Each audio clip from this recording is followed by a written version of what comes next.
자, 그래서 우리가 이 선택의 문 앞에서 우리가 범할 수 있는 세 가지 실수를 오늘 우리가 본문의 말씀을 통해서 배우기를 원합니다. 첫째는 하나님의 말씀보다 전문가의 조언에 우선순위를 두는 실수를 범할 수가 있다라고 하는 것입니다.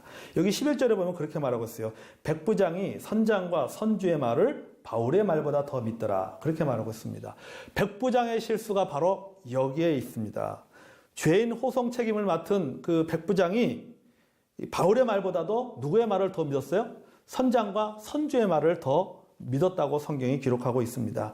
하나님께서는 항의하지 말라고 했습니다. 그리고 바울은 이 사실을 백부장에게 전했습니다. 그러나 백부장은 바울의 말을 무시했습니다. 왜요? 바울은 비전문가입니다.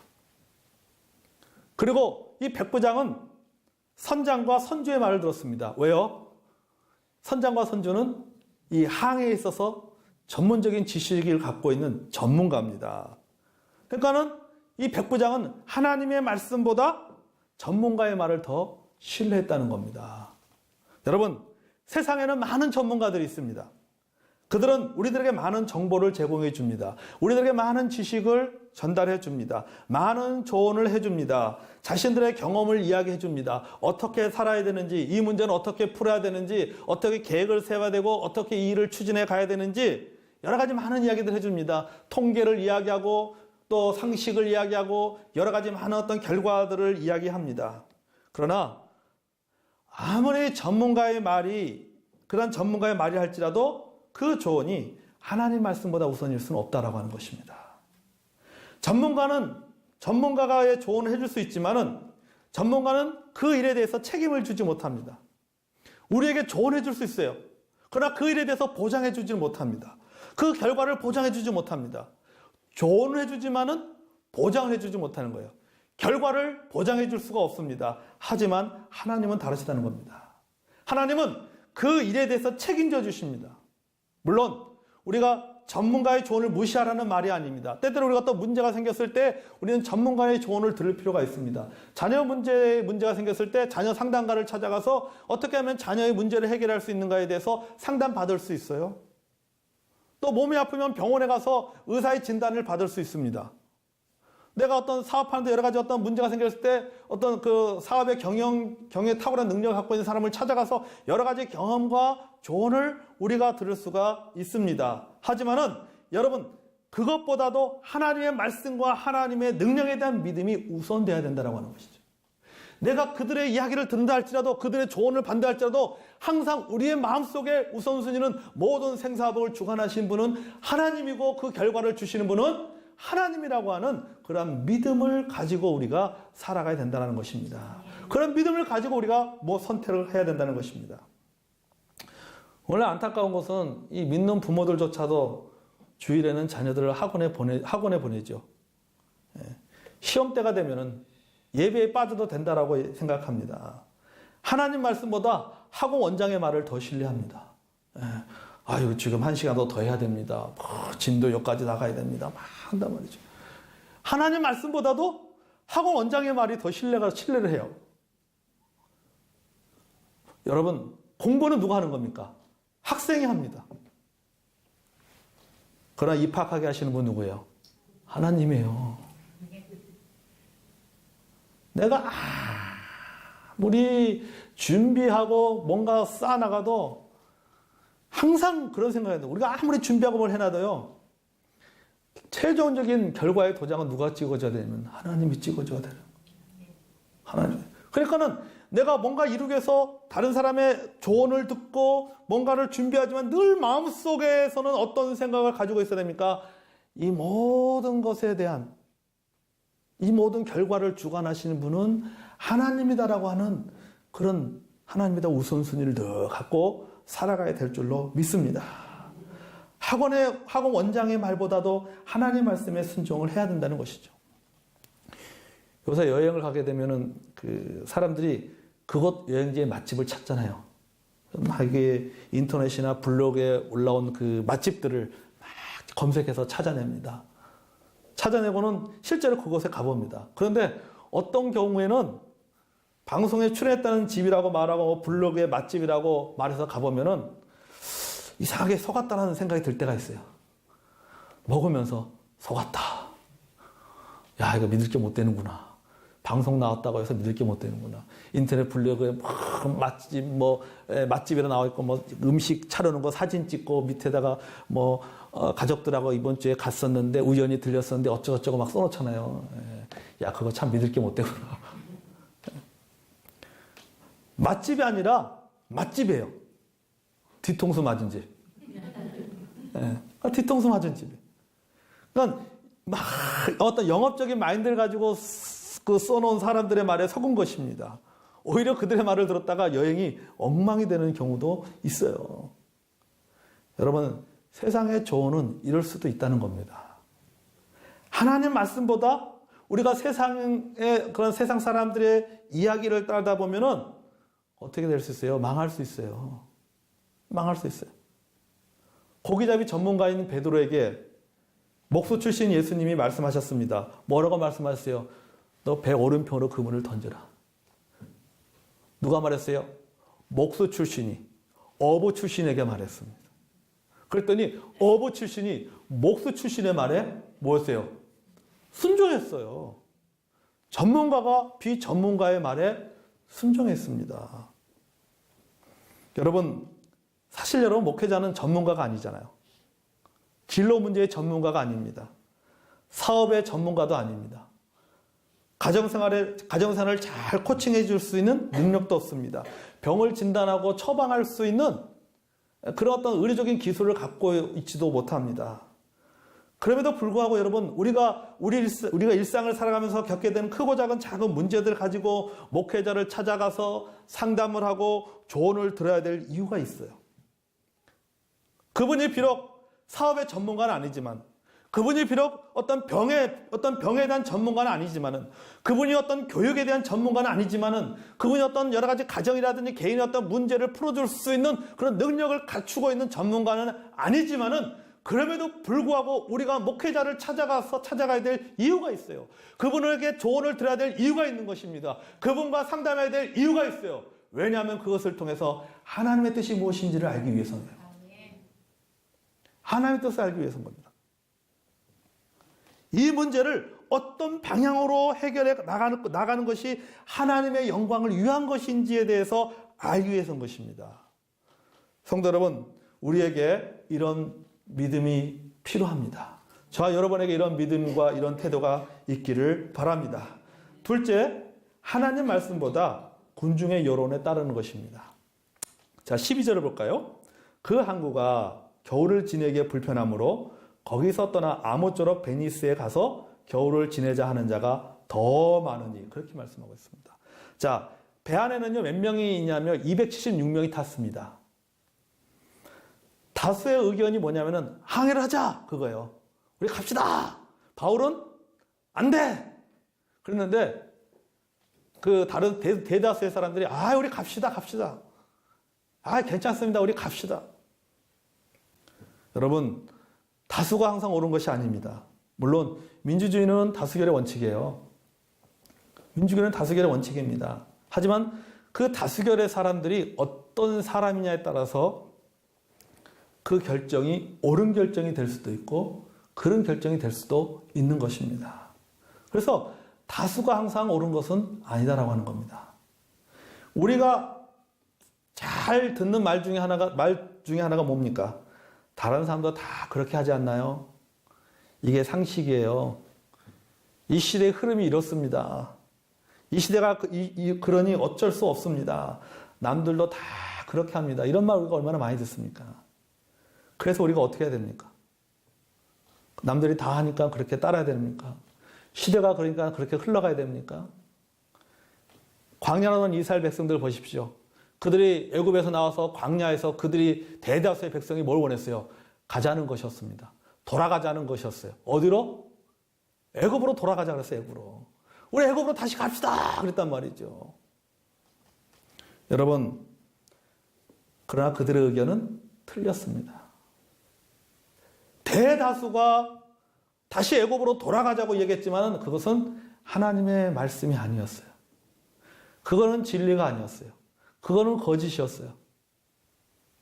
그들의 의견은 불신이었고 그들의 의견은 하나님 말씀에 불순종하는 것이었습니다. 자, 여러분 사실 이 지금 사람들이 베니스로 가서 겨울을 보내고자 하는 이유가 있습니다. 어차피 로마까지는 못 가요. 어떻게 가도 로마까지 못 가요. 왜냐하면 이 겨울이 옵니다. 겨울이 오면은 바람이 세요. 바람이 세면 뭐가 세요? 같이 파도도 세지는 거예요.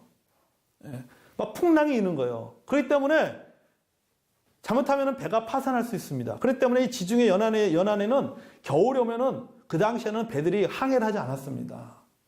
그러니까 어차피 못 가는 겁니다. 아무리 가려고 해도 갈 수 없다, 못 간다는 것을 저들도 잘 알고 있었어요. 그런데 왜 잘 알고 있으면서 대다수의 사람들이 잘 알고 있어서 왜 굳이 우리가 이 미항을 떠나서 베니스로 가자고 이야기했냐라고 하는 거죠. 근데 그들이 베니스로 가야 될 이유가 있어요. 베니스로 가야 될 이유가 있습니다. 자, 지금 배가 정박하고 있는 이 항구는 미항입니다. 말 그대로 아름다운 항구입니다. 근데 이 항구가 규모가 적어요. 좁고 불편하고 답답합니다. 포구 같은 것입니다. 자, 여러분 보십시오. 우리나라도 보면은 이 바닷가 같은 데, 포구 같은 데 가보세요. 뭐 있습니까? 뭐가 있어요, 포구에? 아무것도 없지. 식당, 밥 먹을 수 있는 식당, 이런 거밖에 없잖아요. 그런데 베니스는 아주 큰 항구입니다. 많은 배들이 정박하는 아주 큰 항구예요.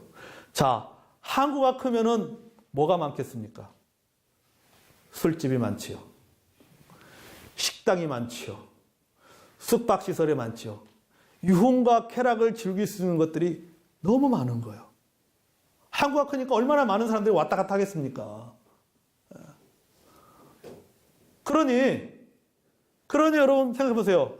그러니 그 배에 타고 있는 사람들이 생각하기 어떻습니까? 겨울을 보내기에는 겨울이 일주일, 2주가 아니라 오랜 몇 달을 보내야 되는데 겨울을 보내기에는 어디가 좋은 거예요? 베니스가 좋은 거예요. 베니스가. 그것을 뭐 하면서 먹고 마시고 즐기면서 겨울을 보낼 수가 있는 거예요. 그러니까 그들이 원했던 거죠. 가자는 겁니다. 우리가 베니스로 가자 말이에요. 바울은 안 돼, 가면 안 돼. 여기 항구에 있어야 되는데 아니야, 우리는 가겠다는 겁니다. 그곳에서 놀고 즐기고 싶었던 것이에요. 결국은 뭐예요? 자기 자신들의 육신을 즐기기 위해서 선택을 했다는 사실입니다.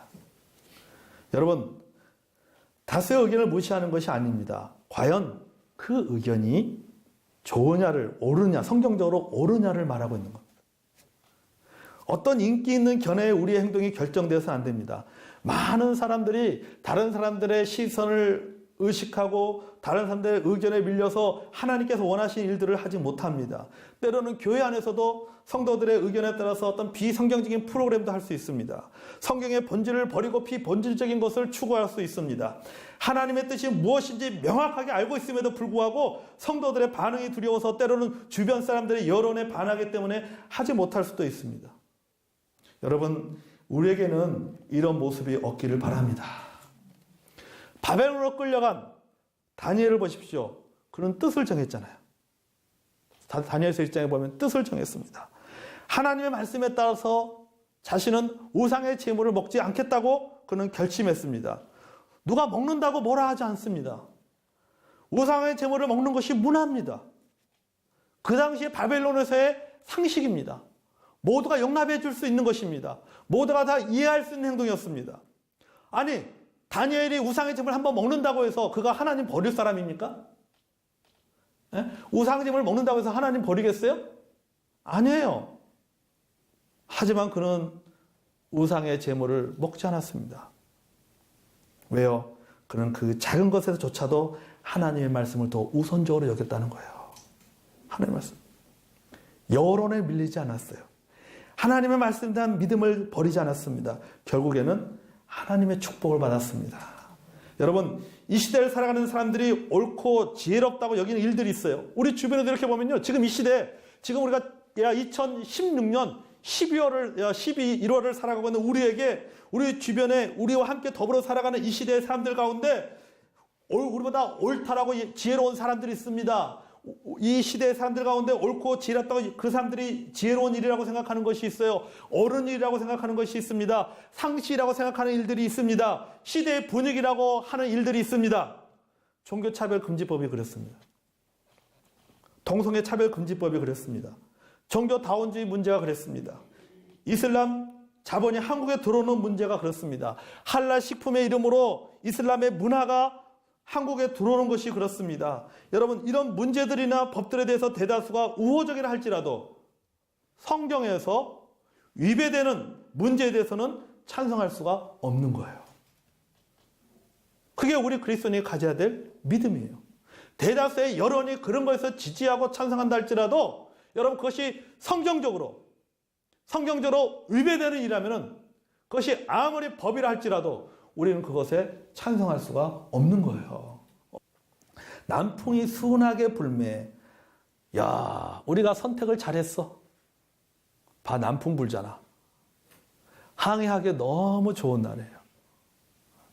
옳은 선택이었다고 생각하고 있습니다. 그들은 바울의 반대에도 불구하고 떠났습니다. 떠났더니 웬걸? 왜 이리 좋아? 하늘은 파랗고, 뭉게의 구름이 떠 있고, 저 수평선 끝까지 다 보이고, 바람은 살살 불고, 잔잔한 그 물결에 배는 순하게 쫙 잘 나가고 있고, 그렇지. 우리가 선택을 잘했어. 바울의 말을 믿는 것보다 선장과 선주의 말을 믿기를 참 잘했구나. 이제 가자. 조금만 가면은 베니스다. 그 베니스에는 술집이 우리를 기다리고 있고, 여러 가지 우리의 육신을 즐길 수 있는 많은 시설들이 우리를 기다리고 있구나. 여러분, 사탄은 환경을 조장할 수 있습니다. 좋은 조건으로, 좋은 환경으로 우리를 유혹할 수 있습니다. 그러나 여러분, 우리가 조심해야 돼요. 우리 앞에 열려진 문이라고 모두 다 들어가서는 안 된다는 것입니다. 우리 앞에 주어진 기회라고 다 붙잡아서도 안 됩니다. 우리에게 주어진 요청이라고 우리가 다 받아들여서는 안 된다는 것입니다. 우리는 이것이 하나님께서 원하시는지를 물을 필요가 있다고 하는 것이죠.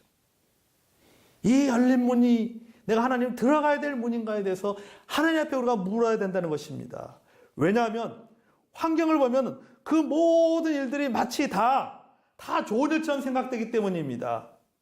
여러분, 그들에게 그날은 순풍이 부는 그날, 그들이 바다로 나가는 것이 좋은 것처럼 보였습니다. 하지만 그 항해는 순풍을 지나서 어디로 가고 있는 거예요? 광풍으로 들어가고 있는 거예요. 순풍처럼 보이지만은 그 순풍이 불어서 그 배를 어디로 몰고 가고 있는 거예요? 광풍으로 몰고 가고 있는 거예요. 광풍으로. 풍랑 속으로 들어가게 만들고 있는 겁니다.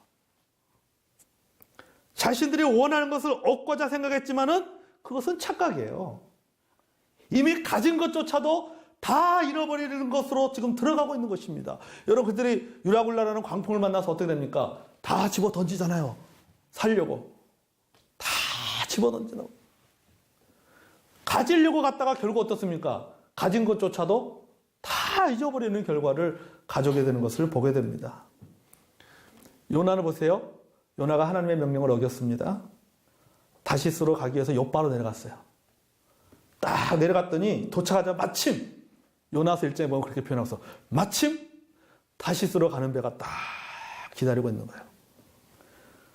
요나는 기다리지 않고 배를 딱 탔습니다. 여러분, 기다리지 않고 배를 탄 요나의 기분을 여러분 아십니까? 딱 내렸는데 다음 버스가 기다리고 있어. 기분 좋죠? 얼마나 좋습니까? 야, 오늘 일 잘 풀릴 것 같다. 아, 오늘 좀 뭔가 좀 착착착착 맞아 떨어지는 거 보니까 오늘 괜찮을 것 같아. 하지만 요나가 탄 배가 어디로 들어갑니까? 폭풍 속으로 들어가 버려요. 폭풍을 만나서. 그가 고래 뱃속으로 들어가 버리잖아요. 여러분, 보이는 것이 다가 아니에요. 열려있는 것이 다가 아닙니다. 좋은 것이 다가 아니요. 일이 다 잘 풀리는 것만 하나님의 뜻이 아닙니다. 그것은 빙상의 일각이에요. 이것이 축복인지 저주인지 행복의 시작인지 불행의 시작인지 우리는 알 수 없어요. 야고보서 5장 14절에 보면 우리는 내일 일을 알지 못한다 그랬습니다. 그렇잖아요, 여러분. 우리가 내일 일을 알지 못해요. 그 지금 오늘 나에게 이것이 축복이라 나는 생각하지만 이것이 내일 그것이 그 저주가 될지 지금 내가 이것이 행복한 것이라고 생각하는데 이것이 아니라 이것이 불행의 시작일지 모르는 겁니다. 그렇기 때문에 우리가 뭐가 필요한 거예요? 분별력이 필요한 거예요. 이것이 진짜 축복인지 알아내는 분별력이 필요한 거예요. 이것이 진짜 행복인지 알아내는 분별력이 필요한 거예요. 이것이 진짜 하나님께서 내게 주신 기회인지를 알 수 있는, 그것을 분별할 수 있는 능력이 필요한 것입니다. 하나님의 뜻을 아는 것이 필요합니다. 환경을 의존하는 것이 아니라 하나님의 말씀의 안경으로 환경을 해석하고 분별할 줄 알아야 된다는 것입니다. 환경을 놓고 하나님 앞에 기도해야 되는 거예요. 하나님 기도해야 되는 거예요. 오늘 새벽 경건의 말씀 우리 성도들과 나누면서 참 축복이 되었습니다. 새벽에 그런 말씀했죠? 복이라는 단어가 히브리어로 뭐라고요? 베레카. 베레카. 이 베레카라는 이 단어는 어디에서 나왔다고 했습니까? 무릎에서 나왔다고 그랬어요. 무릎에서 뭐가 나온 거예요? 복이 나온 거예요. 무릎이라는 단어에서 베레카라고 하는 복이라고 하는 단어가 나온 겁니다. 자, 이 말은 뭡니까? 복이 어디에서 나온다? 무릎에서 나온다는 겁니다. 복이 무릎에서 나오는 거예요. 여러분, 우리가 하나님 앞에 무릎을 꿇을 때 그곳에서 뭐가 나오는 거예요? 복이 나오는 거예요. 네. 내가 하나님 앞에 무릎을 꿇고 기도할 때 하나님께서 나를 축복해 주시는 거예요. 여러분, 환경이 나의 성공을 보장해 주는 것이 아닙니다. 환경이 나의 안정을 보장해 주는 것이 아니라 하나님 앞에 무릎을 꿇는 것입니다. 하나님 앞에 무릎을 꿇는 것이 나의 성공을 보장해 주고 나의 안전을 보장해 주는 것입니다. 여러분, 이것이 나에게 주어진 이 일이 이거 진짜 축복 복인지 아니면은 저주인지 이걸 알 수 있는 방법은 뭐예요? 내가 그 문제 앞에서, 그 주제 앞에서, 그 제목 앞에서 뭐 하는 거예요? 하나님 앞에 무릎을 꿇는 거예요. 무릎을 꿇는 거예요. 무릎을 꿇고 기도하면은 하나님께서 뭐예요? 보게 해주시는 거예요. 우리는 그것을 가리켜서 영안이라고 얘기하잖아요. 영안. 영적인 시력이 좋아지는 거예요. 영적인 시력이 좋아지면 뭘 하는 거예요? 분별하게 되는 거예요. 이게 좋은지 나쁜지. 하나님께서 말씀하시는 것, 하나님이 뭐라고 말씀하시는가? 하나님의 말씀이 뭐라고 하고 있는지 하나님의 뜻을 살피고 하나님의 말씀에 순종해야 된다는 것입니다. 그래야 뭐 하지 않는다? 따라해보세요. 고생하지 않는다. 네. 그래야 고생하지 않는 거예요. 어차피 로마까지 가야 되는데 유황면 광풍 안 만나고 가는 게 최고 아니겠어요? 네? 네. 하나님의 말씀에 순종하고 하나님 말씀을 최우선 여길 때 우리는 뭐 한다? 고생하지 않는다. 고생하지 않는다. 다윗이 고백하기를 주의 말씀은 내 발의 등이요 내 길의 빛이다. 그렇게 말씀하셨습니다. 잠언 3장 5절과 6절 이렇게 말하고 있습니다. 너는 마음을 다하여 여호와를 의뢰하고 내 명철을 의지하지 말라. 너는 범사에 그를 인정하라. 그래야 너의 길을 지도하시리라. 그렇게 말씀하고 있습니다. 여러분, 하나님의 말씀을 우선적으로 여기시기를 바랍니다. 물론 우리가 때로는 전문가들의 이야기를 들을 필요가 있지만 그러나 그 전문가의 이야기를 가지고 그것을 최종적인 결정사항으로 삼는 것이 아니라 우리가 그 전문가의 이야기를 가지고 그의 조언을 가지고 뭐 해야 돼요? 하나님 앞에 기도해야 되는 거예요. 하나님 이것이 하나님의 뜻입니까? 하나님 이것이 맞습니까? 기도해야 돼요. 하나님 제대로 볼 수 있는 하나님의 뜻을 분별할 수 있는 그런 영안을 달라고 기도하는 저와 여러분이 되기를 원합니다. 우리가 선택할 때 주의해야 될 세 가지. 첫 번째 뭐예요? 전문가의 조언보다 하나님 말씀을 더 소중하게 여겨야 된다. 또 두 번째 뭐예요? 환경보다 하나님의 말씀을 더 우리가 소중하게 여겨야 된다. 우리가 보이는 환경을 의지해서는 안 된다. 그리고 우리가 군중의 여론에 따르기보다는 하나님 말씀에 따르고 순종해야 된다. 이 세 가지 말씀을 기억하고 여러분 우리가 무엇인가 앞으로 살아가면서 수많은 선택을 할 때에 하나님이 기뻐하는 선택, 현실적으로 말하면 내가 고생하지 않는 선택을 하는 여러분 되시기를 주의 이름으로 축복합니다.